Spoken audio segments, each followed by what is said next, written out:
أهلا وسهلا بيكم يا أصحاب. أنا سعيد إنكم معايا تاني في كورس أساسيات الحاسوب والحماية. النهاردة هنتكلم عن حاجة بنتعامل معاها كل يوم من غير ما نحس بيها خالص، وهي الفايل سيستم أو بالعربي نظام الملفات. فكر معايا بقى، لما بتفتح الكمبيوتر بتاعك وبتدور على صورة أو مستند أو فيديو، الكمبيوتر بيلاقيه على طول. إزاي؟ ليه مش بيحصل فوضى في كل الملفات دي؟ إيه السر ورا التنظيم ده كله؟ الإجابة كلها في الفايل سيستم، وأنا وعدتكم دايماً إن الكورس ده هيبقى سلس ومفيش حاجة هتعدي منك من غير ما تفهمها. يلا بينا نبدأ.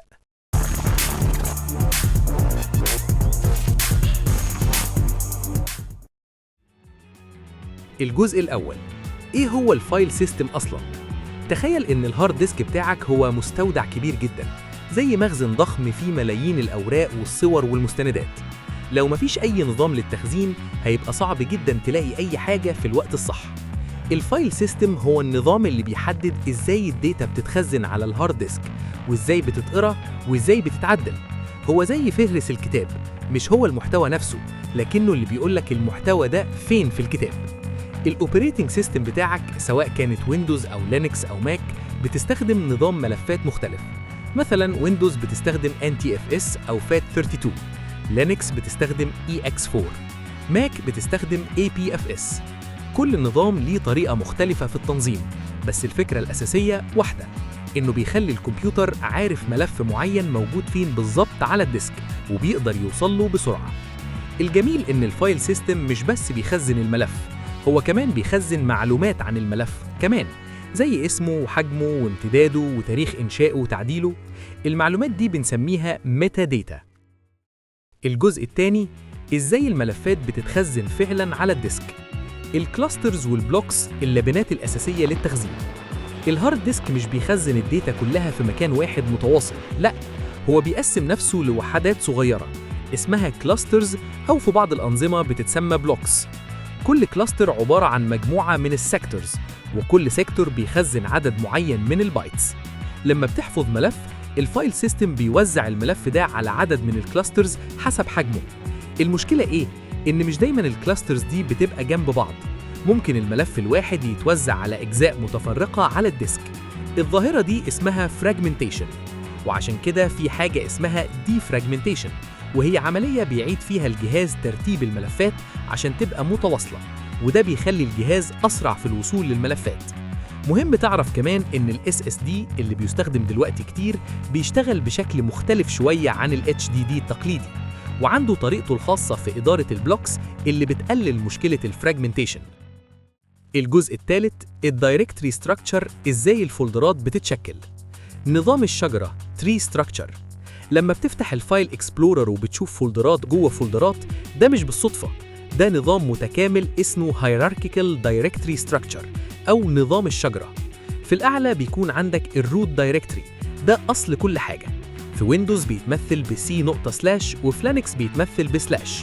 من الروت بتتفرع منه فولدرات دايركتريز، ومن كل فولدر ممكن يتفرع منه فولدرات تانية وهكذا، وده بيشكل الشجرة اللي بنتعامل معاها يومياً. كل ملف في النظام ده عنده مسار أو باث واضح بيوصف له مكانه بالظبط. مثلاً C:/users/ahmed/documents/cv.docx. المسار ده بيقول لك روح على السي، اتفضل يوزرز، بعدين احمد، بعدين دوكيومنتس، وهتلاقي ملف اسمه cv.docx. الترتيب ده مش بس بيخلي الامور منظمه، لكن كمان بيساعد في الامان والحمايه، لان كل فولدر ممكن يبقى ليه صلاحيات وصول مختلفه. الجزء الرابع، الفايل سيستم والحمايه. ازاي الفايل سيستم بيحمي بياناتك؟ وده الجزء اللي بيخص موضوع الحمايه في الكورس بتاعنا. الفايل سيستم مش بس بينظم الملفات، هو كمان بيتحكم في مين يقدر يوصل لأي ملف، وده بيحصل من خلال نظام اسمه permissions أو الصلاحيات. في لينكس مثلا كل ملف عنده 3 أنواع صلاحيات: read القراءة، write الكتابة والتعديل، execute التنفيذ. وبيتحدد مين يقدر يعمل إيه: المالك الأونر، المجموعة الجروب، أو الكل الأذرز. في ويندوز نظام الصلاحيات شبه ده بس بواجهة أسهل. لما تيجي تشارك كمبيوتر مع حد تاني، الصلاحيات دي بتحدد هيشوف إيه وهيعدل إيه. من ناحية الحماية من الهاكرز، لو هاكر قدر يوصل للجهاز بتاعك، أول حاجة هيحاول يعملها هو إنه يغير الصلاحيات أو يوصل لملفات حساسة. وعشان كده فهمك لنظام الملفات بيخليك تعرف تحمي نفسك بشكل أفضل. الجزء الخامس، أشهر أنواع الفايل سيستمز ومقارنتها. NTFS versus FAT32 versus EX4 versus EPFS. يلا نتكلم بقى عن أشهر أنواع الفايل سيستمز اللي هتقابلها. بازي الفات 32، النظام القديم، بيشتغل على معظم الأجهزة بس عنده حد أقصى لحجم الملف الواحد 4 جيجا، مناسب جدا لليو اس بي درايفز. ال NTFS نظام ويندوز الحديث، بيدعم ملفات أكبر وبيدعم الصلاحيات والتشفير الانكريبشن. لو جهازك ويندوز غالبا السي بتاعك شغال ب NTFS. ال EX4 النظام المستخدم في لينكس، سريع موثوق وبيدعم ملفات ضخمة جدا. لو بتشتغل بلينكس ده نظامك الافتراضي. ال EPFS نظام أبل الحديث اللي اتطور خصيصا لل SSD، بيدعم التشفير الكامل وبيشتغل بكفاءة عالية جدا. ايه اللي يهمك في الفرق ده؟